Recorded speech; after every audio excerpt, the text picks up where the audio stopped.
Hey there!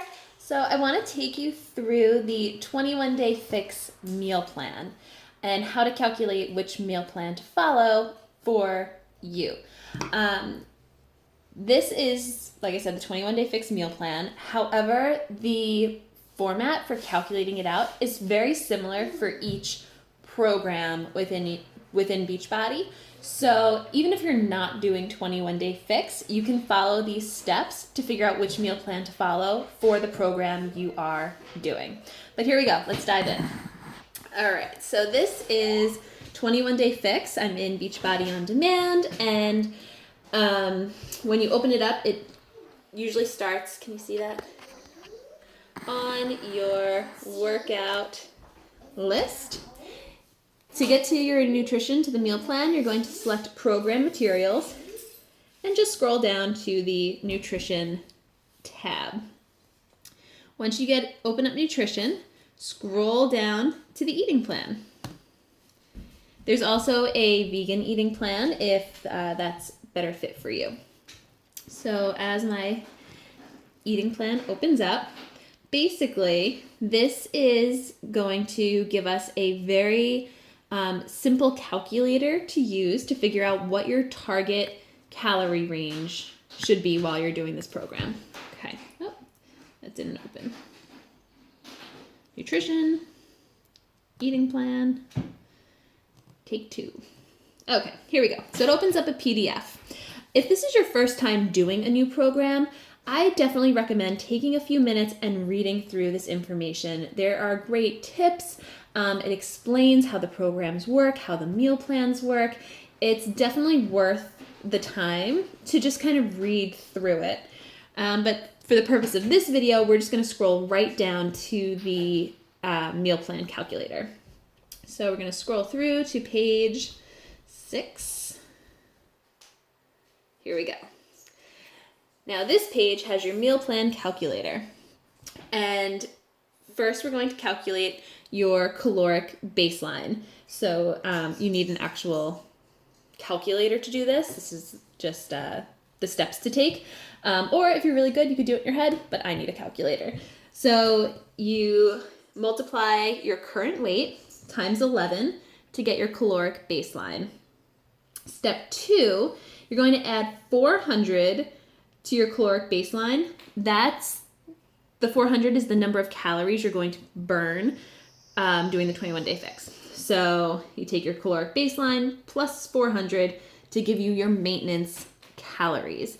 Now, if you wanted to maintain weight, if you're building muscle, you can stop right there and use that maintenance calorie number as your target calorie to figure out which meal plan. But if you're looking to lose weight, go down to step 3, and here you're going to subtract 750 from that maintenance calorie number. This is the calorie deficit to give you weight loss for, the amount of energy you're expending and how much you're eating. So you take your maintenance calories minus the 750, and that gives you your calorie target. So then scroll down to the next page, and here you have your different meal plans. And all you have to do is take your target calorie number and figure out which range you fall into. Plan A is 1,200 to 1,499. Plan B is 1,500 to 1,799, etc. One note, if you are a pregnant or breastfeeding mama, bump yourself up to the next plan. You don't want to be, you want to make sure you have sufficient calories to either, maintain and increase your milk supply, and of course to just sustain your extra nutritional needs as you are pregnant. Also, if your number comes in below 1,200, just round up to plan A. You don't really want to be eating less than 1,200 calories a day.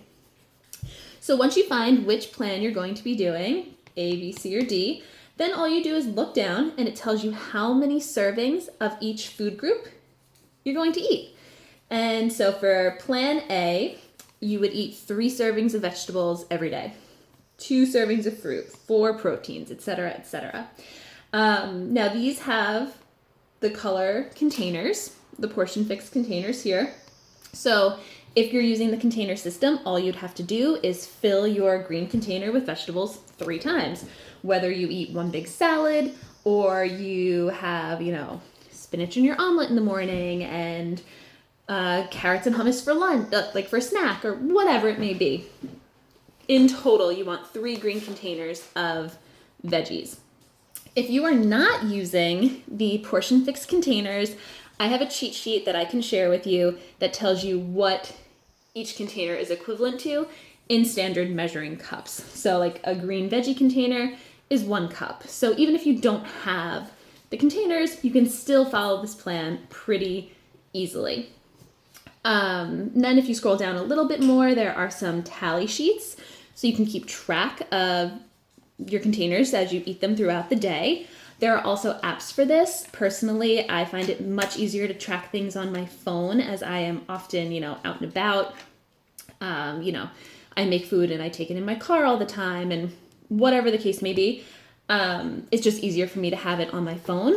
But if you're a pen and paper kind of girl, go for it. Print these out, use this sheet, and, put it on your refrigerator or whatever. Let me see what else. If you scroll down a little bit more, they give you some sample eating plans with some ideas. And then, of course, you can also go into the nutrition tab on Beachbody on demand and look at the Fixate cooking show, which has tons and tons and tons of recipes, breakfast, lunch, dinner, snacks, and they all have the container counts, which makes it really easy, especially as you're starting. Thank you. Oh, it's beautiful. Thank you. Picture from Sloan. Especially as you're getting used to like measuring out your food and following the meal plan. One other note, as you are following this meal plan, again, especially in the beginning, I definitely would recommend measuring out your food either in your containers or in your measuring cups, but then pouring it onto a plate. This gives you a visual sense of like how much a cup of vegetables really is, or how much 3/4 of a cup of protein is. And this way, when you are, if you're on vacation and you don't bring your containers, another picture from Sloan, or you are out to dinner, you can kind of start to gauge no, mommy, don't touch the phone, please. Mommy's recording. You can start to gauge what is a typical portion for you and, how much to eat off your plate. Those are the big things with the meal plan. Oh, actually, one more note. As you scroll down a little further, there are food lists for each container. So this is the green container, and it lists a bunch of veggies here. It's listed most nutrient dense down to least. So ideally, you want to be eating a variety of, these vegetables. You don't want to like only eat spinach, just to make sure you're getting all the nutrients that your body needs. But it's not a bad idea to like pick more towards the top of the list more frequently. So feel free, like on the bottom here is sprouts. I love sprouts on my sandwich, like totally eat that, go ahead, but don't eat sprouts 3 servings a day every day. You're not going to get the nutrients your body needs, but definitely mix them in, feel free. And with veggies, of course, it's always good to eat the rainbow, mix in those colors. So same thing, all of these, each container has a list. And here, for example, if you're eating something that maybe doesn't really fit into a container, eggs, for example, 2 large eggs is 1 serving of protein, 1 red container. So you don't have to like scramble your eggs, dice them up, put them in a container and measure them. Another example of that is like your grains. So if you want a piece of bread, you don't need to like stuff it into the container. You just, it's like 1 piece of whole grain bread equals 1 yellow. So these food lists are really helpful. They're great as you start to make your grocery lists and build out your meal plans. I refer to them all the time. And finally, down here, there are some substitutions. There have been some updates to this, so I share that in the preseason week, but if anyone needs to see it, wants me to share it again, just let me know. I'm totally happy to. And then there are also some free foods like spices and infused waters, coffee, honey, syrup, like maple syrup, spices, and I think that's the, and some recipes, which is always nice. So that's the gist of the meal plan. It's really very, very overwhelming to look at and start to decipher on your own, which is why I'm here. So feel free to utilize me, to reach out to me with your questions. I'm happy to help you develop a meal plan. If you have questions on calculating which meal plan, A, B, C, or D, you want to follow, just let me know. I really enjoy doing it. But also read through the stuff. It really is helpful. All right, I'll talk to you all soon. Bye.